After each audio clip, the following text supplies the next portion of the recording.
Hey, you popped in for another therapeutic moment with Billy Gilliam here at Hell in the Hallway podcast.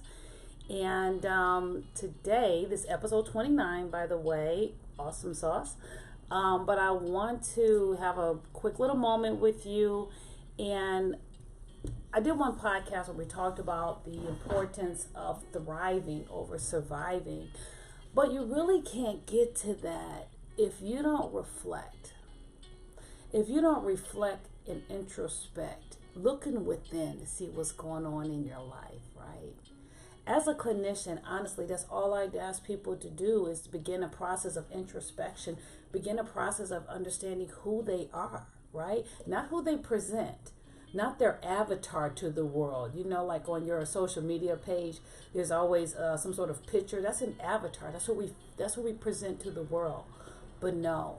I mean who you are inside. So who you are inside matches who you are on the outside. It's called congruency. There's some congruency there, right? But you have to reflect in order to do that. You have to introspect in order to do that, right? So when you're looking in the mirror, when you're looking at yourself, do you really see you, right? Do you really see yourself, or do you see yourself as who you want to be? Or do you see yourself who you really are? It's tough. It is so tough sometimes to look at yourself and see who's really there. Because sometimes we have some element of shame about who that is. Part of reflection is knowing your own thoughts and knowing your own mental processes and your feelings, right? I'm going to tell you, I'm a journal person. And I'm not saying that has to be your way. But that is a good way for me to reflect on who I am. I spend a lot of time in my head. You know, that's a good thing, and sometimes not so good, because honestly, it could be some landmines in there if I'm not careful. But you have to question your own thoughts. You have to evaluate your own process. You have to determine, and here's how you can do that, right? Let's say, for example, you think somebody's judging you about something, right? You really have no real evidence to the contrary. You have no evidence to even support it, right? That's nothing at all. There was like a little bit of nonverbal, maybe somebody looked at you sideways or looked at you a certain way. Be honest with you, they could have been looking past you. But you believe that, hey, they're passing some sort of judgment. You know, as a clinician, I ask people to kind of look within themselves and kind of determine if there's any consistencies in where they had to be hyper vigilant about who they are. Because most of the time, if that's the case, they tend to do that on the outside as well. So when you evaluate your thought process, you look for evidence for said thought.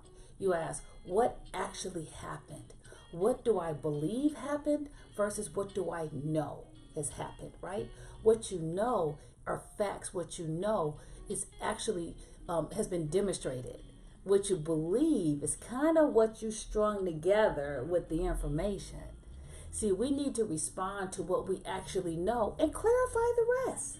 If we really believe that somebody's judging us, whatever that happens to mean to you, take the time to ask somebody about what they said or how they looked at you, about what their thoughts are. And I'm just using judgment as an example, right? But that could be anything. So the huge lesson is understanding the difference between what you know versus what you believe. I ask myself that a lot. When I feel like somebody's thinking a certain way, I'll process it out. I'll even ask other people going, hey, what do you think about this? I did that with a really good friend of mine recently. I said, what do you think about this? This is what I saw. This is how I took it. And I just want to give it back to you to see, did you hear it the same way I did? See, because information is filtered through our own personal traumas, our own personal circumstances, our upbringing, our culture, all that stuff, it filters through that. And so what we regurgitate out could be actually quite wrong. It is so important that you check out your thoughts. It's so important that you reflect on who you are, right? You reflect on like why, and say you have a lot of thoughts teeming towards the negative. You have to really do some reflection because there's a reason why that happens, right? I know individuals who on a regular only see a negative perspective of things. And then someone else can see the exact same scenario and all they see is opportunity. Which one are you? Do you see things for the negative? Do you see things for the positive for the most part? Do you spend time even remotely evaluating your thoughts to see if they're even accurate? Do you check them for bias? Or do you believe everything that comes through your filters? Our filters aren't clean. Think about it. When you're in your house, you have filters. You get your filters cleaned. Why? Because they get dust that gets in them, and it actually pollutes the air. So you have a lot of experiences come through, and the meaning you attach to those experiences is the same filter you will use to judge other experiences. Yes. You got to take a look at that. Use your internal mirror, folks. Only then can you make shifts in who you are and what you're thinking. Live from the inside out.